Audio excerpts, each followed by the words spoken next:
ठरलं तर मग या मालिकेच्या येणाऱ्या भागामध्ये आपण पाहणार आहोत की नागराजवर आणि मैपंतवर लक्ष ठेवणाऱ्या सुमनला नागराज पकडल्यामुळे आणि नागराजने अशी मोठी चूक केली आहे, सुमनला मैपंतच्या ताब्यात ठेवले. त्यामुळे आता सुमन मैपंतच्या ताब्यात गेल्यामुळे आता 3 सत्य समोर आले. ते म्हणजे प्रिया ही तोतया आहे आणि दुसरं म्हणजे नागराज हा सुद्धा मैपंतला मिळालेला आहे. हे सगळं ऐकल्यानंतर संपूर्ण परिवार हादरलेला आहे आणि नक्की काय झालं या भागात पाहूया. ते रविराजाला समजलं असतं की सुमनचा कुठे पत्ता लागत नाही.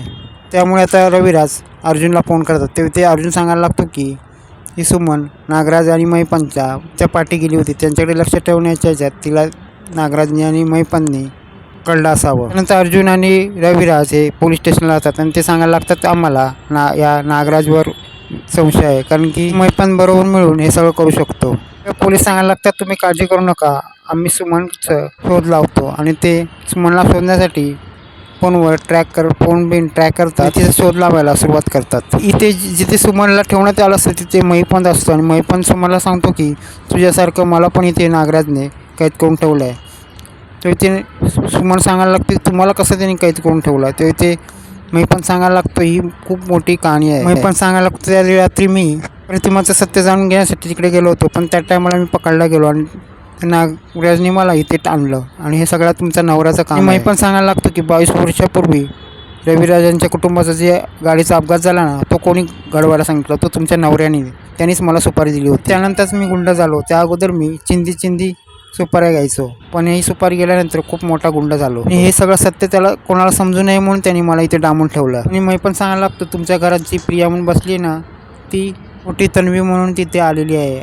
जे पण तुम्हाला मी सत्य सांगितलं ते मी तुम्हाला फुकटात सांगितलं आणि जे पण आता तुम्हाला जाणून घ्यायचं असेल त्यासाठी तुम्हाला माझं काम करायला लागेल. ते सुमन सांगायला लागते प्रियाचं सत्य काय आहे. अगोदर आता मैपंत सांगायला लागतो तुम्ही माझा हात सोडा, नंतर सांगायला लागतो तुम्ही माझे पाय सोडा आणि त्यानंतर तो एक सत्य सांगायला लागतो आणि तो सांगायला लागतो ही तन्वी जी आली आहे ना त्या घरामध्ये ती तोतया आहे.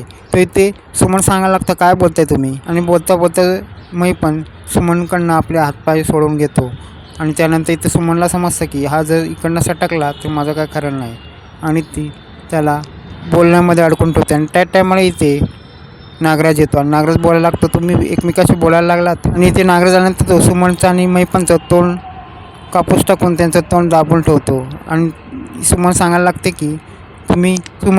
की तुम्हीच रविराजाला मारायची मैपंतला सुपारी दिली होती. तेव्हा इथे नागराज बोलायला लागतो हा हे सगळं तुला मैपंतने सांगितलं, मग आता तुला ते जिवंत राहण्याची काय गरज नाही, तुला आता मारावंच लागेल. नागराज बोलायला लागतो हे सगळं आता मैपंत आणि सुमनला समजलं आहे, आता मला सुमनला जिवंत ठेवलेलं पाहिजे नाही, कारण की जर सुमनला जिवंत ठेवलं तर ते सगळ्यांना सांगेल, त्यापेक्षा तिला मारलेलं बरं. इकडे नागराज प्रियाला बोलवतो आणि तो सांगायला लागतं की तुझं आता सगळं भांडं फुटलेलं आहे आणि या सुमनने सगळं सांगितलेलं आहे आणि तिला पण माझं सत्य समजलं, आता तिला मी जिवंत ठेवणार नाही. ते त्या प्रिया बोलायला लागते की जर तुम्ही सुमनला मारलात तरी पण तुम्ही अडकणारच आहात. इकडे पोलीस सुमनला जिथे ठेवलं आहे तिकडचा एरियाचा फोन ट्रॅक करत तिचं लोकेशन शोधून काढतात आणि ते रविराज आणि अर्जुनला फोन करून त्यांना सांगतात की लोकेशन मिळालेलं आहे. आता चिंता करण्याची गरज नाही, आता आपल्याला लोकेशन मिळालेलं आहे, लवकर आपण तिकडे पोहोचूया जेणेकरून त्यांना कुठली इजा झाली नाही पाहिजे. त्याचबरोबर आता पोलीस आणि रविराज आणि अर्जुन जिथे सुमन आहे त्या लोकेशनला जायला त्या निघालेले आहेत. अश्विन प्रियाला सांगत असतो की तू त्या रात्री कुठे गेली होती, तिथे सुमनचा शोध सगळे रात्री घेत होते आणि तू कुठे गेली होतीस. त्याच टायमाला प्रिया सांगायला लागते की मी पण सुमन काकीचा शोध घ्यायला गेले. तर इथे अश्विन सांगायला लागतो काय सांगतेस तू आणि सुमन काकीचा शोध घ्यायला गेली होतीस. इकडे नागराज सुमनला गोळ्या देऊन मारण्याचा प्रयत्न करत असतो. शेवटी सुमनचं लोकेशन पोलिसांना मिळालेलं आणि पोलीस सुमनपर्यंत पोहोचले आणि सुमनला बेशुद्ध अवस्थेत तिला तिकडनं कसं बसं बाहेर काढलेलं आहे. नागराज येऊन पणला सांगत असतो की सुमन कुठे गेली आहे.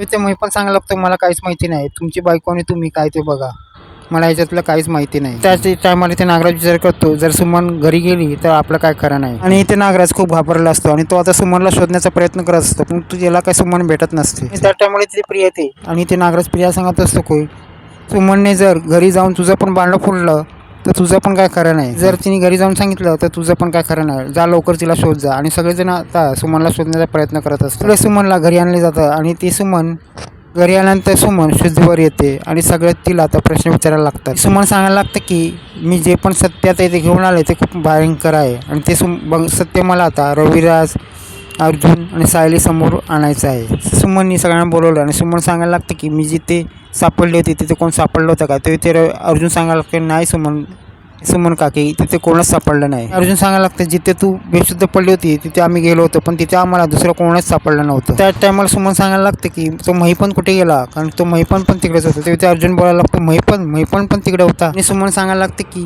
महिपणचं आणि त्यांचं काहीतरी बिनसलं होतं, म्हणून त्यांनी महिपणला तिथे आणून ठेवलं होतं. आणि हे ऐकल्यानंतर सगळ्यांना चांगला धक्का बसतो. आणि सुमन सांगायला लागते अजून मला तुम्हाला सांगायचं आहे की 22 वर्षापूर्वी जो अपघात झाला होता तो ह्यानेच घडून आणला होता, त्यानेच महिपणला सुपारी दिली होती. आणि सुमन सांगायला लागते की मला महिपणने अजून एक अर्धवट सत्य सांगितलंय, ते म्हणजे प्रियाचं. तेव्हा इथे सुमन सांगायला लागतं हे सत्य मी बोलू की नको, कारण की मला हे सत्य सांगितलं खूप वाईट वाटतं. तेव्हा अर्जुन वगैरे सांगायला लागतं सुमनला तू तिथे काय काय बघितलंस. तेव्हा इथे सुमन सांगायला लागते की नागराज आले होते आणि त्यांनी तिकडे पकडून ठेवलेलं आहे आणि त्याला तो वेगवेगळे प्रश्न विचारत होता. तेव्हा इथे अर्जुन, सायली आणि कल्पना सुमनला सांगतात हे काय चाललंय. तेव्हा इथे सुमन सांगायला लागते सगळा घाणेरडा प्रकार चाललाय आणि हे सगळे मिळालेले आहेत. ऐकल्यानंतर प्रतिमा कल्पनाला सांगत असते की आपण तिची जन्मकून तिला बघूनच घेतलं होतं ना. तेव्हा इथे सायली सांगायला जन्मकून कसली जन्मकून. त्या टायमाला सायली खूप मोठा खुलासा करते आणि ती सांगायला लागते तुळशीपत्र तर त्या प्रियाच्या पायाखाली कधीच नव्हतं, तुळशीपत्र तर माझ्या पायाखाली आहे.